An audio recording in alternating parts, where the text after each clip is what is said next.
Hey, greetings and salutations, everybody. Welcome. Good morning to you guys on this awesome Sunday. And yeah, we're just gonna be talking about Pixel 7. Is it a bump up from the Pixel 6 in a dramatic way or in a slight way? We'll weigh out those options and just kind of talk about the reasonings why. Again, excitement for the Pixel Watch. I am superly excited for the Pixel Watch. And oh my god, my hair is just like weird. Whoa. Just one of those mornings, everybody. But yeah, we'll talk about the Pixel Watch and just what I'm expecting out of it, and a little bit of a deep dive. I rejected Google Fi's offer, and it is that promo that's been circling around. So we're gonna talk a little bit about that. Let me just kind of adjust this here, and yeah, so it's not a very long live stream. I only plan to be on here for about half an hour. And yeah, so let's just kind of get right into it, right? If you're watching the replay, hashtag replay crew. So yeah. Okay. Anyways, get my little banner thing up here. All right, so this is the Pixel 7, a bump up from the Pixel 6. This is a question that, a lot of people are just kind of weighing out their options, because when it comes to the mobile tech industry and it comes to, the tech geeks and nerds out there who upgrade annually, and then it comes to the average consumers, the sides that you would think about are way different on how people view things, right? So we know that the Pixel 7 and 7 Pro is pretty much spec'd similar to the 6 and 6 Pro, right? There's not a drastic increase in storage capacity on the Pixel 7. There's a slight bump up on the battery. Shout out to Lenny Bonds for dropping that video today. If you guys didn't check out this video, go check out his video, and he talks a little bit about that. But most of the things are still pretty much like the same, right? So for the techs and the geeky people like me, we look at something like this, right? And we're like, okay, I have a Pixel 6. It has all the makings of what the Pixel 7 is going to be. Sorry about that. I was getting a video call. Like, I knew something was going to happen. Hang on, let me let this person know that I'm on a live stream so they know.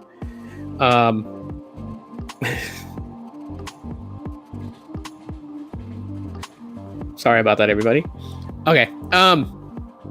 But yeah, so having a Pixel 6, being an owner of a Pixel 6, right? Like, logically, when you look at the Pixel 7, there's not a drastic difference for the upgrade, right? Unless you're going to trade in your Pixel 6 to get so much off the Pixel 7, it would then make sense, in my opinion, to do it that way. But if you're just going to hold on to your Pixel 6 and you're going to drop bread on the Pixel 7, that would be just solely on the purpose that you wanted to have the latest Pixel phone released by Google. It's not going to be anything where there's going to be like a drastic, huge difference in specifications for like the camera sensor, the all that stuff, all that jazz, right? It's launching with Android 13, so I mean, you're not going to see like a great difference in the operating system itself. You're just going to have that in your head to know that this is the newest Pixel phone. The only real big benefit of going from the Pixel 6 to the Pixel 7 is that you're going to get to see what improvements and changes were made with the Tensor G2, which is Project Cloud Ripper, which is the code name for their second generation in-house made chip. And from what I'm able to see online, there's not a drastic difference between the G1 and the G2, other than they probably did some slight modifications so that way there's not the repeat debacle of what happened with the Pixel 6 and the G1. My only prayer is that they went ahead and used a much newer modem in the Pixel 7 rather than resorting to an outdated modem, which is what we got in the Pixel 6. So if a lot of people were wondering why there were issues with cellular connectivity with the Pixel 6 and 6 Pro, and even the 6A, it's the modem that they used, and we could be very frustrated about it. And I don't know, maybe that was one of the areas they felt like they can kind of like cut costs to make the Pixel 6 at $599 instead of $799 or $899, was that they used an outdated modem. Now, the modem is not obsolete, so I want to kind of clarify that and clear things up for a lot of people out there who just simply cry over hearing that it's an older modem. It is not an outdated modem. Okay, if it was an outdated modem, it would not support 5G. So we got to be clear on that. But it is not the latest, newest modem at the time of release for the Pixel 6, which is the reason why that we experienced a lot of cellular connectivity, and probably the reasons why we had a lot of bugs when it came to the cellular connections. So with that, I'm hoping that with the G2 that Google decided to go with a much newer modem. I would be totally fine if they went with the Snapdragon X60, but of course that would be like, you'd have to go with a Snapdragon processor. But using a Samsung modem, hopefully they just use, if it's like a year-old modem, okay, fine. As long as we get the cellular connection. So it's not like a thing of like it has to be the brand new, because I already know what comes with brand new. Brand new components comes with higher price tag. Okay, that's just the realization of things, right? And Google in no way is trying to make their phones, $1,000 phone or anything like that. At least not at this moment. Maybe down the road in the future they may. Maybe they may, end up, following in trend along with Apple and Samsung. But right now, I'd like to say that the people part of the Pixel development team are pretty much well aware that the reputations that the Google Pixels have doesn't warrant them at this point to have a price tag so high. So if they use, a year-old modem, I'm totally okay with that. As long as the modem is powerful enough to be able to sustain a stable connection without any issues. Because, one of the things I really tripped out on when it came to my Pixel 6 was when I had Metro by T-Mobile in my Pixel 6, and then I had the Moto G Stylus 2022. The G Stylus maintained a steady, sustained connection to the 5G ultra capacity. My bars were full on the Metro by T-Mobile line, and on the Moto G, but with the Pixel 6, it would show like 1 or 2 bar connection, which is so crazy. But that was the choice of the modem that they used, and so therefore, it yielded not so great results. So that was that was kind of bad.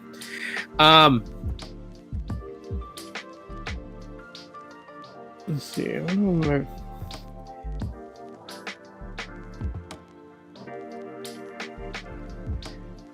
My brother was the one that was calling me on Facebook Messenger.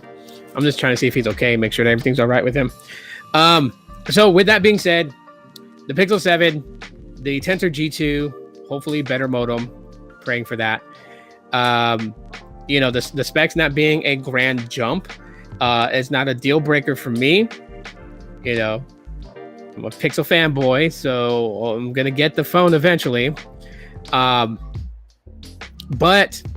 for the average consumers who did buy the Pixel 6, if your experience was bad and you decide to trade in your Pixel 6 for the Pixel 7, that would make a much logical sense to do that. If you wanted to upgrade. And it does make sense to actually upgrade because, with all the issues that the Pixel 6 and 6 Pro were plagued with, which I like to say that they were the beta models, right? They were the test dummies, the crash dummies, whatever you want to call them. And I'm not saying that in a bad way to discourage people from the 6 and 6 Pro, because they have gotten better over time with update after update that Google has done. But I'd like to think that they were the Frankenstein monster that Google was really working on, with using their own chipsets. They were able to kind of beta test how things were, how efficient they would be at correcting said issues when there was issues that came out, which some people would say they did a piss poor job of doing. But I think that's what the 6 and 6 Pro was, right? Because anytime that something shifts and changes, like a major change, like what Google did with the 6 series, you're bound to come into beta testing problem issues, right? You're bound to come with like a bunch of headaches and stuff like that. You know what? I'm gonna be honest with everybody. I'm gonna say that Google didn't do a very good job at trying to efficiently fix a lot of those issues. There were times where they even just like stopped system updates like a week after they came out, and it was stopped for like 2.5 weeks before they resumed software updating the rest of the Pixel 6s and 6 Pros out there that had issues that were reported. A lot of people felt that they could have managed that much easier than what they did. So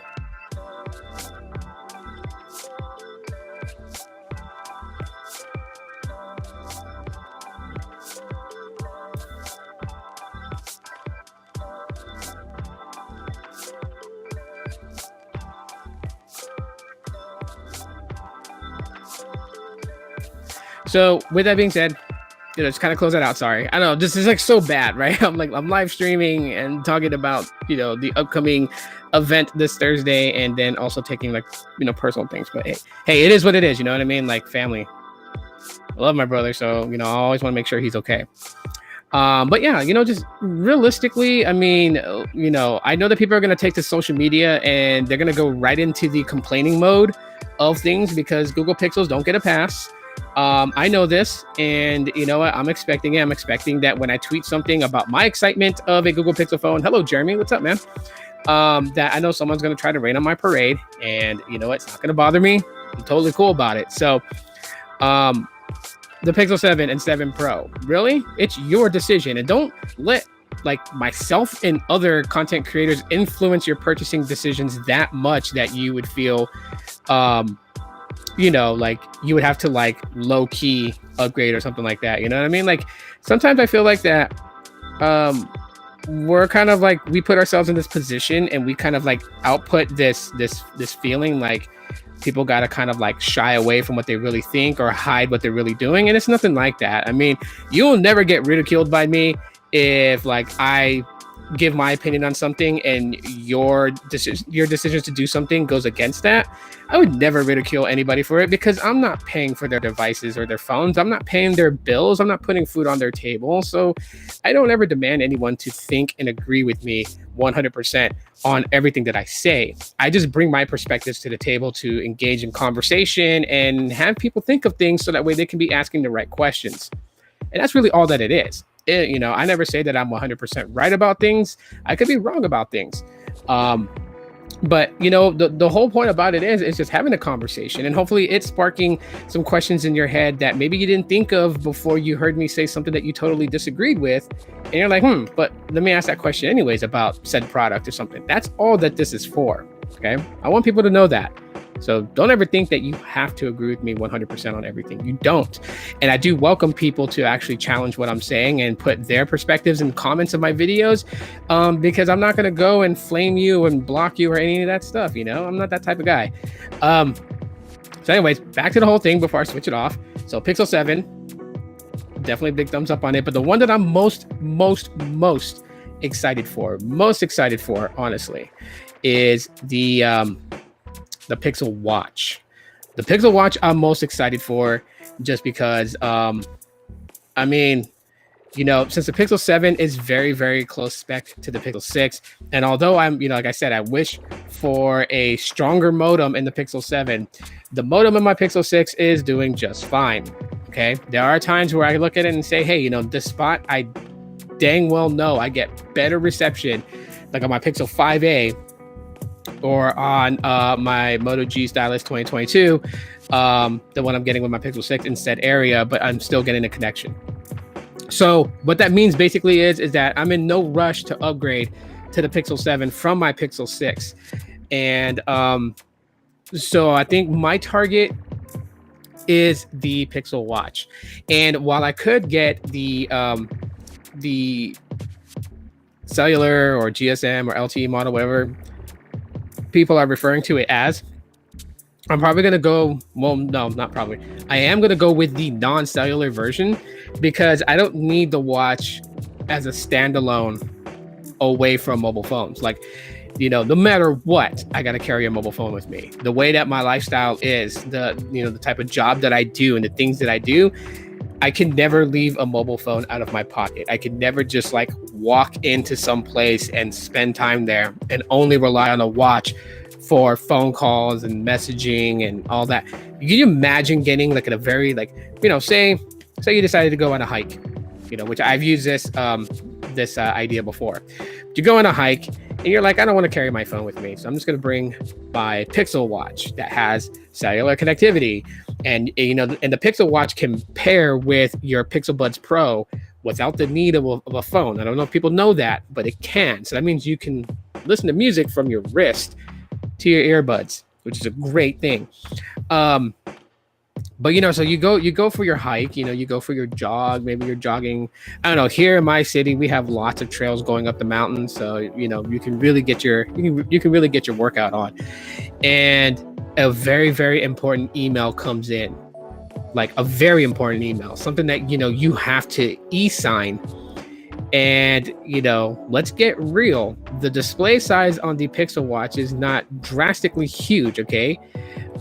So you know how hard and aggravating that's going to be to try and attempt to do that. And if it's like a half an hour back to your vehicle just to get to your phone, well, then now you're going to have to haul butt to go do that. And once you get back to your car and you get to your phone to do that, you're not going to want to go do another half an hour back covering the ground you've already progressed on to continue on. You've just lost like an hour of your time. So me, I always got to keep a phone in my pocket. Now, this is just for me, okay? Like I said, that's why I keep saying this is for me, because other people will see things differently. And so this is why I'm not going with the LTE model Pixel Watch, because I would rather have it always as a satellite to my phone. My phone can be in pocket.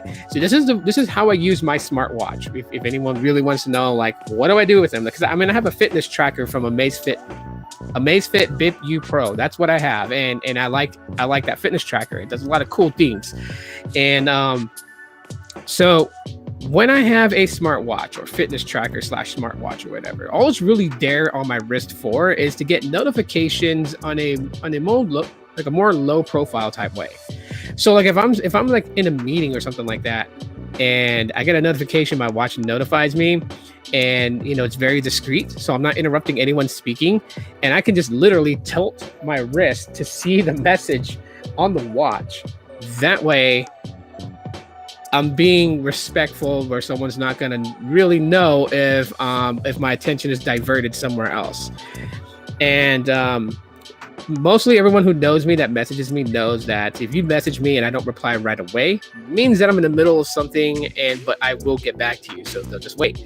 So that's really what I use a smartwatch for, is getting notifications discreetly, being respectful to people around me, especially when they require my attention, but it's a notification I need to get. I got kids that are in school, and if they message me and it's an emergency, at least I can know that there's an emergency, so I can get off, and tend to what I need to tend to. That is realistically that is the whole thing about it. That's so yeah, the non LTE model Pixel Watch is going to suffice for me. And I don't even know why people are complaining about the watch in the first place. And that's one thing that's really baffled me about it, is just the amount of complaints, right? Like, it looks too bulky. There's a big bezel, the display size. It's like, okay, you know what? Like, if you don't like it, you don't have to buy it. I mean, I don't know if people feel like that when these new products come out, that they're feeling like they have to buy these things, and you don't have to buy these things. If it's not your cup of tea, if it's not your forte, then don't waste your money on it. Don't buy it. Don't buy it. That's what I'm going to tell people. Like, don't buy it. I mean, to sit up on social media and complain is not going to change the design like that.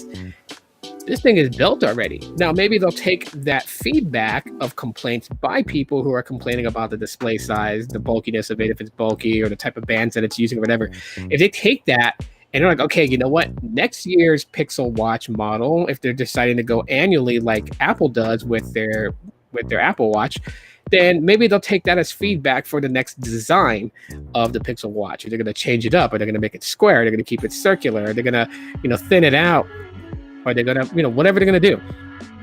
My thing is that I've told people, like, when people have told me that the Pixel Watch sucks because there's a bezel around it, and they don't like bezels, to me, I'm like, you know what? Like, I look at all the smartwatches I've had, from the Moto 360 to a bunch of Pebble watches to the Amazfit Bip U Pro, and they all have one thing in common, and this is just basically the way that I move is the reason why that they're inclined to have this happen to them.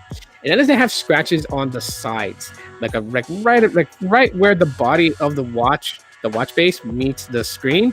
There's like little scratches there. Why? Because I move my hands and I do things, and if I'm like, I know some people will be like, dude, you're stupid. Like, why would you work on your car with your watch on? Sometimes I don't think to myself like, hey, I got a watch on my wrist, let me take it off. Of course, with the Pixel Watch, I'm gonna be much more careful.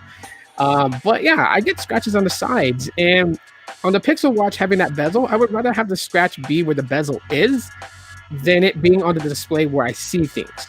Of course, I'm going to get, a screen protector for the Pixel Watch when I buy the Pixel Watch. But besides all that, I mean, when I look at the watch, I'm not looking at the corner of it. I'm not looking at that very corner area. I'm looking directly at the display. And so the bezels around it does not bother me. And I say, again, this is my opinions. My opinions are subjective. Don't have to agree with me on it. But I think that the watch looks good, especially for Google's first attempt at a wearable. I know people were very concerned that it was going to be like the Moto 360, which is super bulky. And I'm talking about the first generation 360, not the second gen or the third gen, but the first generation Moto 360. I have one. I remember it was so funny because when I got one, because I wanted to try it out, and I remember like I was showcasing it, and then I found out that Sneed was rocking a Moto 360 2 years ago, around the time that I got my Moto 360. He already had his long before mine, but it was just funny because he had it, and then we had the same. I think we had the same watch band because I had that metal clasp one. I don't know how to describe it. I think he had that same wristband too. I didn't use the more like leather band. I used the metal one with the clasp that you have to like punch out each of the segments in order to make it fit around your wrist. Crazy. Yeah, so the Pixel Watch for me is the most exciting thing of the Made by Google event this Thursday that I'm superly excited for. I'm just waiting for Thursday to be around because I want to know like the battery. I want to know the battery life. I mean, I know we got leaks about it, but leaks are leaks and things are finalized when the company hosts an event and tells you, okay, this is the battery size, this is the display size, this is the brightness, the nits of the display. When they tell you that, then you know it's for certain, right? I can go and post an article saying leaked Pixel Watch, so intelligent it knows when you're craving a Big Mac and orders it for you through Duplex. That doesn't mean that I really can do that. I'm not saying that a lot of leakers are liars. I'm just saying that's why it's called leaks. It's called leaks because even they know they know it's not 100% factual of what they're saying. They know there's like a 99.999999916% that they're correct. Possibilities. So yeah, big ups on the Pixel Watch. And then it was like, yeah. That like if I got it to review, oh my god, the things that I already have a list of things that I'm going to do with the Pixel Watch to make coverage on, and it's YouTube Shorts. Alejandro, what's up, man? What's going on? Like I jot down on Google Keep like all these different because like I'm into short form content right now. If you guys hadn't noticed, a lot of my videos are YouTube Shorts. And if they go beyond 60 seconds, then they are like in length of 2 minutes, maybe at max 5 minutes, but no longer doing like 16-minute videos, 12-minute videos, unless it's something that's like really, really important. And in this case, this would have been that. And so I decided to do it as a live stream rather than recording a video. So lastly, rejecting Google Fi.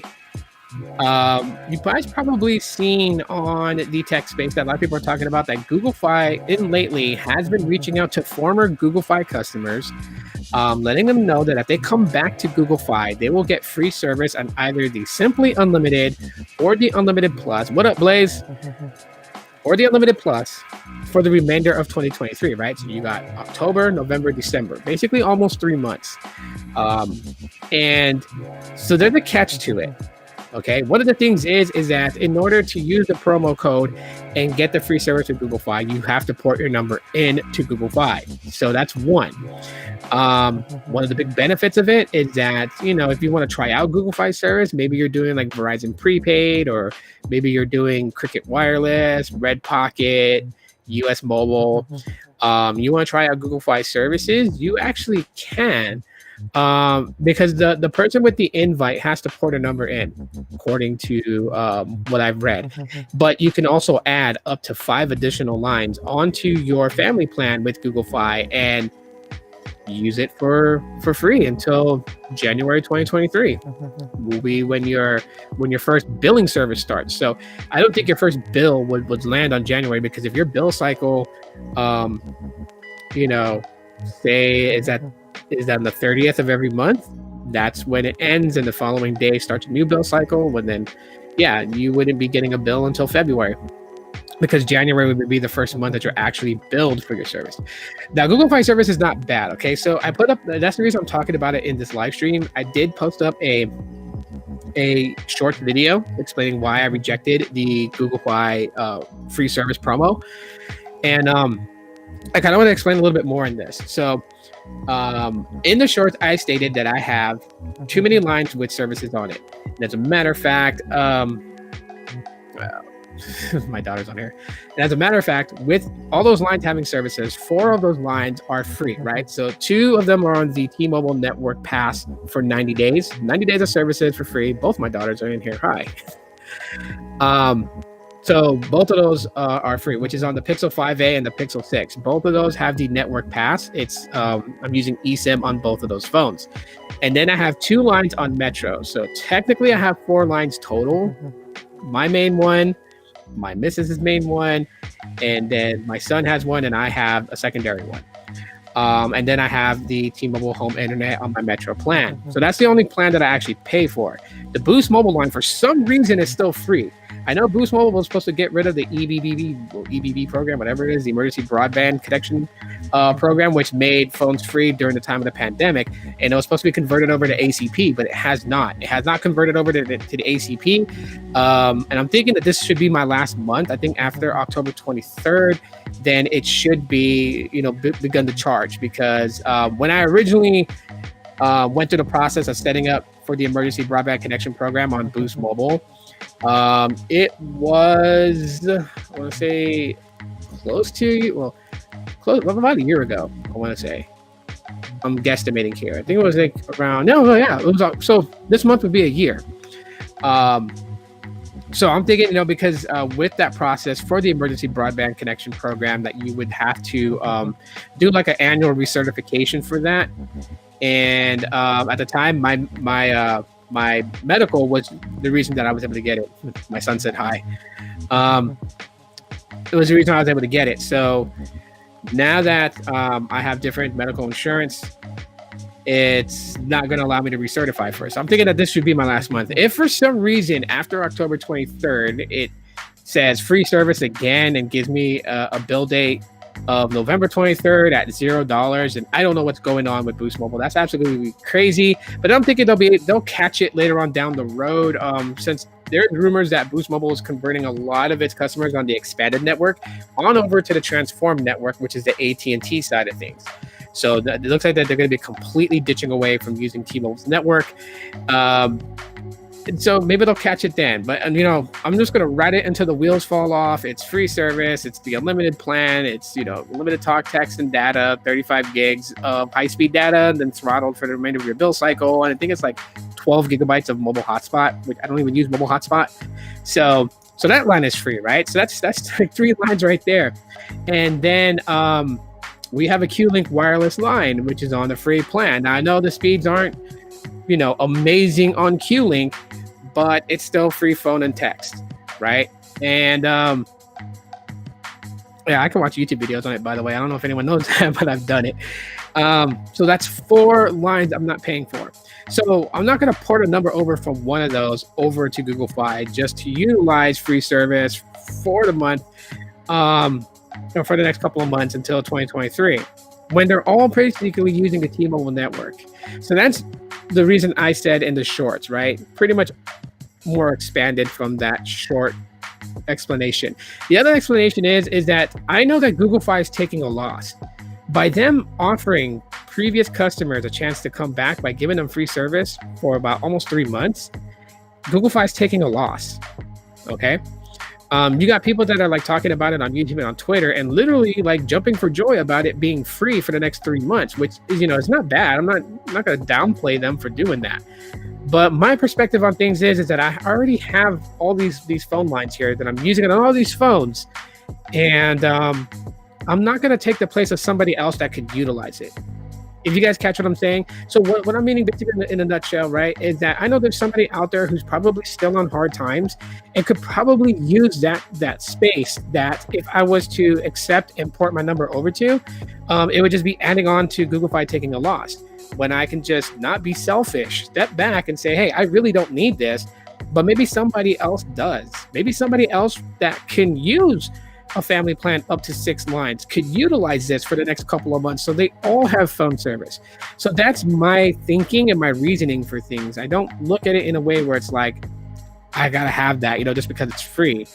I don't know. That's just the way I was raised. My mom raised me to never be selfish and greedy. Always be humble. So did my dad. My dad's a hardworking man. He came, he went into the Air Force. He did everything that he did. He's a straight up guy, doesn't like to BS anybody. And one of the things that he would always tell me is your integrity, and don't be selfish. Don't be greedy. So that's my mindset always when I look at these things. And I'm not saying that other people who are just like quick to jump on it are greedy and selfish. No, I'm just talking about me. You know what I mean? Because I can't judge anybody else out there. I don't know their walks of life, but I'm not saying that only the people on hard times should use this. I'm not saying that at all. You know what? I'm just saying for me, because some people would probably question me and be like, bro, why are you being stupid? It's free service. Put it on one of your other pixels and use it. Like, no, I'm not going to do that. Somebody else could use that spot. They can use it for their benefit. Even if they're not on hard times, somebody else can use it to try it out. Maybe they want to switch from their provider AT&T, they want to go and try Google Fi. So that is my reasoning why I didn't accept the Google Fi free promo. And hopefully, you know what, like those people who don't know about it, now you know about it. And if you're falling on hard times, even if like, you'll say you're on Metro by T-Mobile and maybe, you can't afford to pay your bill.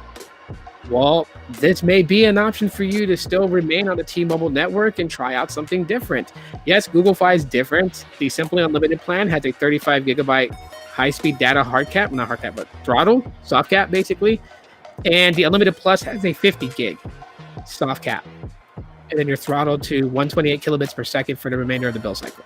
So that's just the point that I'm making on that, But that's my reasoning for rejecting Google Fi. It has nothing to do with like their services suck or any of that stuff. No, because I truly enjoy their services. The problem, the reasoning between why I keep leaving out of Google Fi is just that one thing, and that's that soft cap. That soft cap to me just does not make sense. It does not compute for what I'm paying for, right? I'm on Metro by T-Mobile, and everything is done by deprioritization. If there's congestion in my area, then I'm gonna see slow speeds. If I pass 30 gigs of high-speed data, 35 gigs of high-speed data. When the congestion's over, my speeds return back to the way they were before the throttle, or before the throttling back. So with Google Fi, I really wish that they didn't have throttle. I really wish that they had deprio. I know some people are like, well, they can't compete with Metro in that way. It would be unfair. And But Metro still offers a bunch of things that that Google does not. Like for instance, and just to throw one out there, it's a pretty obvious one. If you're on the $60 plan, which is $5 cheaper than the Unlimited Plus plan, with Metro, you get the Google One subscription for 100 gig cloud storage, and you get Amazon Prime. Okay. On Google Fi with their Unlimited Plus, you don't get the Amazon Prime. You still get the Google One cloud service at 100 gigabytes of storage, but one thing you get with Fi is you get the ability to call free to 50 plus countries, which on Metro you don't. So again, which you need international calling all the time. Do you like using Amazon Prime services? So there are things that Metro is going to have that is better than what Google Fi has, and there's things that Google Fi has that's better than what Metro has, and it's always just whichever one resonates with you. That's how I tell people to pick their MVNOs, their prepaids, and even their postpaids. Is which one resonates with you more of what you need? Which one, when you look at their plan offerings, which one is the one that fits most of the things that you would want in your phone service and the things that you definitely need in a phone service? And that's how I feel like the people should pick it. And ultimately, besides all the bells and whistles, the core part of picking your MVNO, your prepaid or your postpaid, is simply this: how's the service in your area? Because no sense in getting all the bells and whistles with Verizon if Verizon has one tower in your town and you're just going to have a very crappy experience. No reasoning to do that. So Yeah. The core thing is always about your network connections. How many people are on there? Like if you're in a town and almost everybody there's on Verizon, well then you know you'll probably have a better experience on AT&T because they're not really on that network unless roaming. All those things make a play for it, which I will talk about in the future video on just like the best ways to look at picking an MVNO and prepaid. Actually, I just thought of an idea for a live stream. Maybe I'll do that next weekend. So anyways, guys, I chalk it up to that. So yeah, you'll see me back on a live this Thursday. I think I want to say 6 a.m.